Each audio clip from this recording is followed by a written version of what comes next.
Hello aspirants, welcome back to Aptricks with Manik. இது survival of the fastest. இந்த video யாருக்கு அப்படின்னு பார்த்தீங்கன்னா, குறிப்பாக பாண்டிச்சேரி அசிஸ்டன்ட் ரெக்ரூட்மெண்ட் போட்டிருக்காங்கல்ல, இது பாண்டிச்சேரி ஆஸ்பிரன்ஸ்க்காக. ஸோ நான் ரொம்ப ஹாப்பி. ஃபர்ஸ்ட் டைம் நான் பாண்டிச்சேரி ஒரு ரெக்ரூட்மெண்ட்டுக்காக ஒரு வீடியோ போடுறேன்றது இதான் ஃபர்ஸ்ட் டைம்.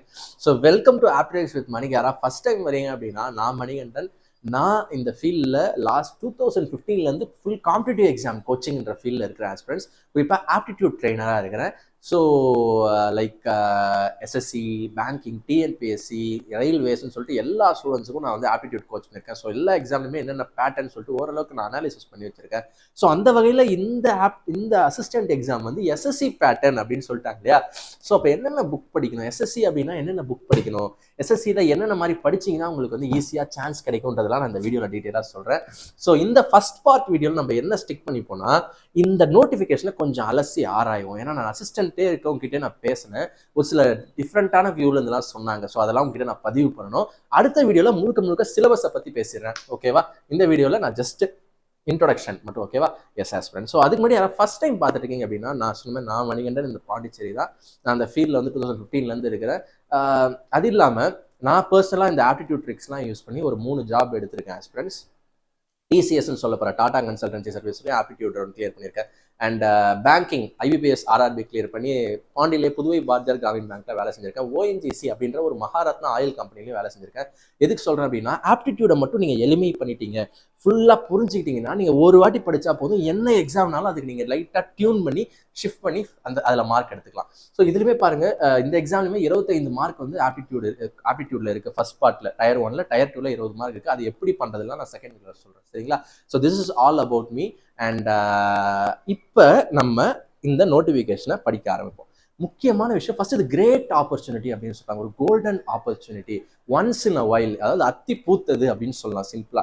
ஏன்னா இந்த யூடிசி எல்டிசியே நிறைய பேர் ரொம்ப காலமா 2015 எழுதணும் கடைசியா யூடிசி நிறைய பேர்.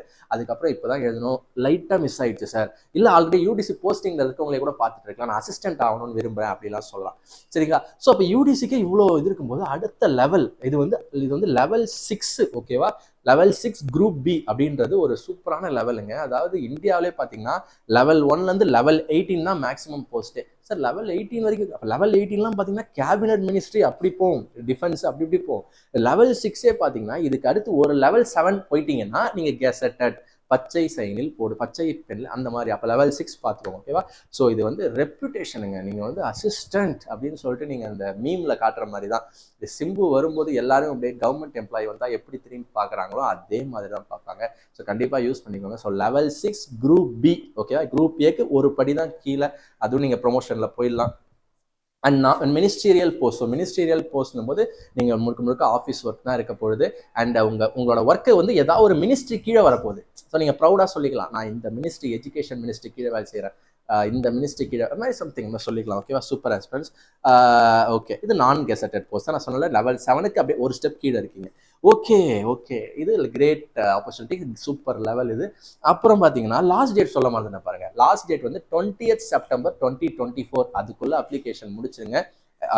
நீங்க கண்டிப்பாக அதுக்குள்ளே நாளைக்கே முடிச்சிடுவீங்கன்னு தெரியும், இருந்தாலும் பார்த்து பதமாக பண்ணுங்க, ஓகே ஆஸ்பிரன்ட்ஸ். இப்போ வேகன்சிஸ் பற்றி பார்ப்போம். சூப்பரான வேகன்சி ஆஸ்பிரன்ட்ஸ். நான் டிஸ்கஸ் பண்ணேன் அசிஸ்டண்ட்டாக இருக்கவங்க கிட்ட. என்ன சொல்கிறாங்கன்னா, அவங்களோட காலத்துலாம் அவங்க ப்ரிப்பேர் பண்ண காலத்துலாம் இந்த மாதிரிலாம் வருமா, குரூப் பி, லெவல் 6 போஸ்ட் அந்த மாதிரிலாம் வரும்போது 10 வேகன்சி, 18 வேகன்சி, 20 வேகன்சிலாம் தான் நாங்கள் வந்திருக்குது. ஸோ அப்போல்லாம் நாங்கள் 1 மார்க் 2 மார்க்லாம் மிஸ் ஆகிட்டோம், இப்போ நான் அதுலேருந்து இருந்தேன்னா தாசில்தார் அந்த மாதிரிலாம் சொல்கிறாங்க. அப்போ 256 போது அவங்களுக்குலாம் இது லைக் நம்ம காலத்தில் வரலையே அப்படின்ற அளவுக்கு அவங்க ஃபீல் பண்ணுறாங்க. பட் நம்மளுக்கு வந்திருக்குது, சரியா. அப்போ நம்ம யூஸ் பண்ணிக்கணுமா இல்லையா. பாருங்க, 250 பேர் டேரெக்டாக ரெக்ரூட் பண்ணுறான். அதுவும் எந்த எலிஜிபிலிட்டியும் இல்லை. நீ இன்ஜினியரிங் முடிச்சிருக்கியா, நீ ஆர்ட்ஸ் முடிச்சிருக்கியா, ஏதாவது ஒரு டிகிரி முடிச்சிருக்கியா, வா எக்ஸாம் எழுது, 256 போஸ்ட், வா ஒரு வேலையா வா. 60,000க்கு மேலே சேலரி, 70,000 கிட்ட வரும், ஓகேவா. ஸோ 35,400 சொன்னாங்க. இந்த லெவல் 6ஓட பேசிக் 35,400 போது எல்லாம் அந்த மேற்படி எல்லாம் போட்டு டிஹெச்ஆர் எல்லாம் போட்டு 60,000 மேலே தான் வரப்போகுது. அதுவும் உங்களுக்கு 7th பே கமிஷன் இப்போ ஓடிக்கிட்டு இருக்கு, எல்லாம் உங்களுக்கு அதிகமாக தான் வரப்போகுது ஆஸ்பிரன்ட்ஸ். அதை பற்றிலாம் நம்ம கவலைப்பட தேவையில்ல. சூப்பரான ரெப்யூட்டட் ஜாப் இது. 256 போஸ்ட்ல 104 அன்ரிசர்வ்டு, பாதிக்கு கொஞ்சம் ஒரு அன்ரிசர்வ்டு. நீங்கள் வந்துடலாம். மீதி வேறு ரிசர்வேஷனும் இருக்குது. எம்பிசி, எஸ்சி, ஓபிசி, இடபிள்யூ எல்லாருக்குமே ரிசர்வேஷன் இருக்குது. வெர்டிக்கல் ரிசர்வேஷன் இருக்குது, horizontal reservation persons with differently challenged பர்சன்ஸுக்கும் இருக்குது. ஸோ பார்த்துட்டு இருக்கவங்க யாராவது கேட்டுட்டு இருக்கவங்க டிஃப்ரெண்ட்லி சேலஞ்சு இருந்தீங்கள் அப்படின்னா கண்டிப்பாக உங்களுக்கு ஹரிசாண்டல் ரிசர்வேஷன் 10 வேகன்சி இருக்குது ஆஸ்பிரன்ஸ். அது என்ன ஹரிசாண்டல் ரிசர்வேஷன் வெர்டிக்கல் ரிசர்வேஷன் அப்படின்னா ஒன்றுமே இல்லை. இந்திய சட்டப்படி எல்லாருக்கும் ரிசர்வேஷன் கொடுக்கணும். லைக் எஸ்சி, எஸ்டி, ஓபிசி எல்லாருக்குமே அவங்களுக்கான சதவீதம் கொடுக்கணும். அதுக்கு பேர் என்னது அப்படின்னா vertical reservation. Like SC, ST, OBC இந்த ரிசர்வேஷன். சரியா?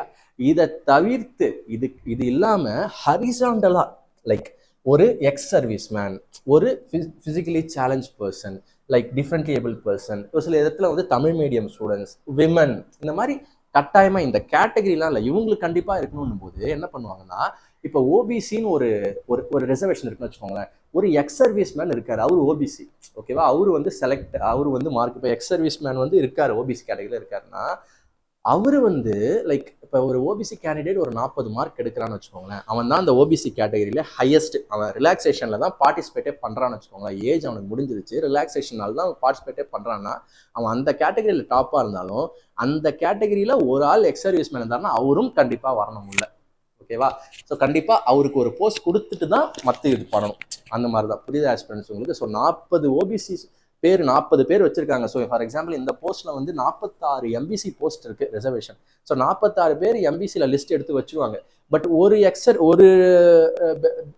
டிஃப்ரெண்ட் ஏபிள் பர்சன் இருந்தாலும் அந்த ஒரு டிஃப்ரெண்ட் ஏபிள் பர்சன் இந்த 46% கம்மி மார்க் இருந்தாலும் அவரு எம்பிசியா இருக்கும் பட்சத்தில் அவருக்கு ஒரு ஹரிசாண்டல் ரிசர்வேஷன் இருக்கும். ஸோ தட் அவங்களுக்கும் ஒரு ரெகக்னிஷன், அவங்களுக்கும் ஒரு இன்க்ளூஷன், வேலைக்கு இன்க்ளூஷன் சேர்த்துக்கணுன்ற மாதிரி. ஸோ இதுதான் வந்து ஹரிசாண்டல் ரிசர்வேஷன். ஸோ அதை பற்றிலாம் நீங்கள் ரொம்ப குழப்பிக்காதீங்க. உங்களுக்கு தேவை ஒரு வேலைங்க, நீங்கள் அன்ரிசர்வ்ட்லேயே எடுக்கிறீங்க. இல்லை சார் எனக்கு 30 வயசு முடிஞ்சிச்சு சார் அப்படின்னா பரவாயில்ல, பிரச்சனை இல்லை. நீங்கள் உங்கள் கேட்டகரியில் நீங்கள் 40 போஸ்ட்டா 41 போஸ்ட்டா அதுக்கு போட்டி போடுங்க. நீங்கள் ஜென்ரலில் போட்டி போட முடியாது, அதுக்கு போட்டி போடுங்க. எல்லாத்துக்குமே இருக்குல்ல.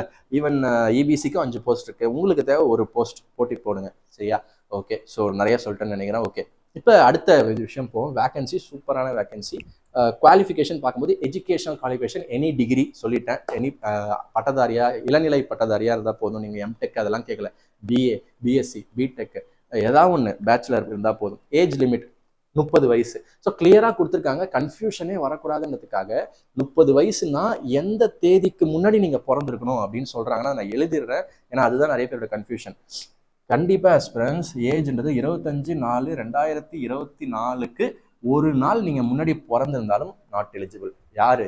ஜென்ரல், எல்லாரும் இல்லை, ஜென்ரல், அன்ரிசர்வ்டு, ஃபார்வர்ட் கிளாஸ்வாங்க, அந்த மாதிரி எந்த ஒரு கேட்டகரியிலையும் விழாதவங்க இதுக்கு ஒரு நாள் முன்னாடி போனாலும் சாரி பண்ண முடியாது. இல்லை சார் நான் ஓபிசி, எம்பிசி இல்லை இது மாதிரினா 3 வருஷம் உங்களுக்கு ரிலாக்ஸேஷன். லைக் நீங்கள் வந்து சாரி 24 போட்டேன்னா, ஒரு நிமிஷம் ஆஸ்பிரன்ஸ், 1994 இதுக்கு ஒரு நாள் முன்னாடி பிறந்திருந்தாலும் நீங்கள் வந்து பார்ட்டிசிபேட் பண்ண முடியாது. இதே நீங்கள் வந்து ஓபிசி ஜென்ரல் அப்படின்னா 3 வருஷம் ரிலாக்ஸேஷன். இது ஜென்ரல் 3 வருஷம் ரிலாக்ஸேஷன்னா இந்த வயசுக்கு முன்னாடி 1991 கரெக்டாக எழுதியிருக்கேன். எஸ். இப்போ அதே மாதிரி எஸ்சி எஸ்டிக்கு 5 வருஷம் ரிலாக்ஸேஷனா இன்னும் 2 வருஷத்துக்கு கூட்டுங்க, குறைங்க. இதுக்கு முன்னாடி பிறந்திருக்கக்கூடாது எஸ்சி எஸ்டினா. ஓகே, இந்த மாதிரியான எல்லாத்துக்கும் அழகாக அவங்க வந்து நோட்டிஃபிகேஷனில் கடைசி பேஜில் பேப்பர் போட்டு அழகாக கொடுத்துருக்காங்க. கன்ஃபியூஷனே இல்லை, நீங்கள் செக் பண்ணிவிட்டு அப்ளை பண்ணிக்கோங்க. இன்னொரு வேலை என்ன, எலிஜிபிலிட்டி அதர் தென் ஏஜ், எஜுகேஷனை தவிர என்ன எலிஜிபிலிட்டி அப்படின்னு கேட்டிங்கன்னா லைக் நேட்டிவிட்டி. நீங்கள் பாண்டிச்சேரி ஆளாக இருக்கணும். கண்டிப்பாக நேட்டிவிட்டி சர்டிஃபிகேட் வச்சுருக்கணும். பூர்வீகமாக இங்கே வந்து பாண்டிச்சேரி ஆளாக இருக்கணும். இல்லைனா அட்லீஸ்ட் ஒரு கடைசி 5 வருஷம் நீங்கள் இங்கே ரெசிடெண்ட்டாக இருக்கணும். 5 வருஷம் இந்த நோட்டிஃபிகேஷன் டேட்லேருந்து 5 வருஷம் இருந்திருக்கணும். அதெல்லாம் சர்டிஃபிகேட் கேட்பாங்க தாசில்தார் கிட்ட இருந்து. எக்ஸாம் சர்டிஃபிகேட் வெரிஃபிகேஷன் அப்போ அது காமிச்சிக்கலாம். அவ்வளோதான் ஆஸ்பிரன்ஸ். அண்ட் ஸ்கிரைப் இருக்குது. So differently abled person scribe கண்டிப்பாக கொடுக்குறாங்க. அவங்களா தான் கொடுப்பாங்க, நீங்கள் கூட்டு போக முடியாது. டீட்டெயிலாக படிச்சுக்கோங்க என்ன எலிஜிபிலிட்டின்னு. அவங்களே அசைன் பண்ணுவாங்க. ஓகேவா? உங்களோட இதை பார்த்துட்டு ஆன்லைனில் அப்ளை பண்ணும்போதே ஸ்கிரைப் வேணும் அப்படின்னு அப்ளை பண்ணிடுங்க. That's all aspirants. This is about the notification. சூப்பரான ஒரு விஷயம். இதில் நான் என்னென்ன வந்து வித்தியாசமான விஷயங்கள், ஹிஸ்ட்ரி எல்லாமே சொல்லிட்டேன். இது இவ்வளோ நாள் வராதது இப்போ வந்திருக்கு. வந்திருந்தாலும் 10-20 தவிர லெவல் 6க்கு எடுத்த மாதிரியே தெரியல.